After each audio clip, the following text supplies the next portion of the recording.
یک سال فعالیتی پرثمر مؤسسه دولتی تعلیمی لیتسه رقم 4 برای خوانندگان بالیاقت شهر دوشنبه. قدم‌های استوار در راه معرفت سالاری و تعلیم و تدریس نسل آینده سازی وطن.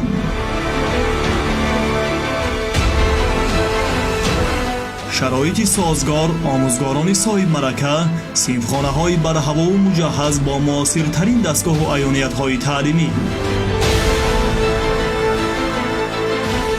حجره‌های آزمایشی با اسباب و عیانیت‌های ضروری برای عملاً مشغول گردیدن خوانندگان و تجربه‌های تعلیمی.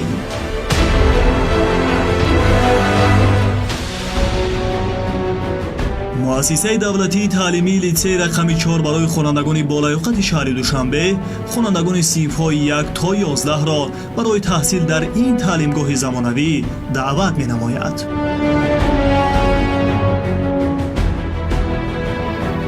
تحصیل در تعلیمگاه با 2 زبان تاجیکی و روسی به راه مانده شده. اصول و متدیک تعلیم مطابق با استانداردهای معاصر بین‌المللی راه‌اندازی گردیده است. لیتسه برای زیاده از 1400 نفر خواننده در یک بست پیش‌بینی شده دارای 37 صنفخانه برهوا، کابینet‌های فنی شیمی، فیزیک، بیولوژی، استرونومی، گیومتری، طبیعت شناسی، متماتیک، جغرافیا، صنفخانه‌های کامپیوتری، آمادگی دفاع حربی، موسیقی و کوریوگرافیا، حجره‌های کاری برای آموزگاران و دیگر انشاءات یاری رسا میباشد.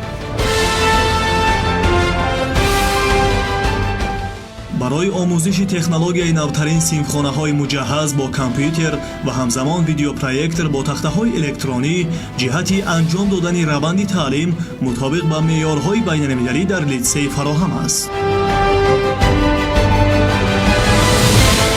کتابخانه مؤسسه از کتاب‌های بدیعی و درسی و ادبیات نوترین بای بوده تالاری بر هوای خوانش برای زیاده از 100 نفر خواننده در یک وقت امکان می‌دهد که دانش‌اندوزان از این گنجینه بی‌بها برای تقویت دانش و فهمش خویش ثمرناک استفاده نمایند.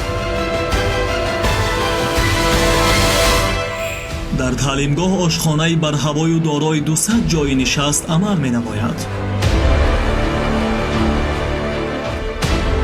تالار ورزشی بنیاد گردیده در داخلی بنا برای بازی‌های فوتبال خرد، والیبال و بسکتبال و اینچنین میدانچه معاصر ورزشی در صحن تعلیمگاه برای در روحیه تربیت جسمانی و ورزش تربیت نمودن خوانندگان امکانیت است تاثیربخش.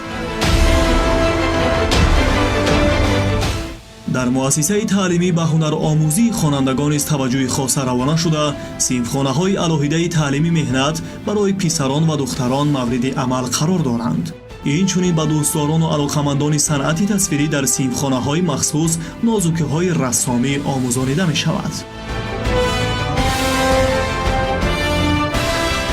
با در نظر داشت اعلان سالهای 2020-2040 همچون 20 ساله آموزش و رشد فنهای طبیعت شناسی، دقیق و ریاضی در ساحه علم و معارف، در این مؤسسه تعلیمی رویه تعلیم بیشتر به آموزش علمهای طبیعی و ریاضی نگرانیده شده.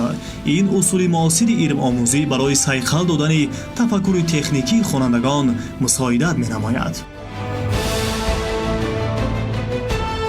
قبول داوطلبان به لیتسه طریق آزمون صورت گرفته برای انکشاف دانش و فهمش خوانندگان کفالت داده می شود.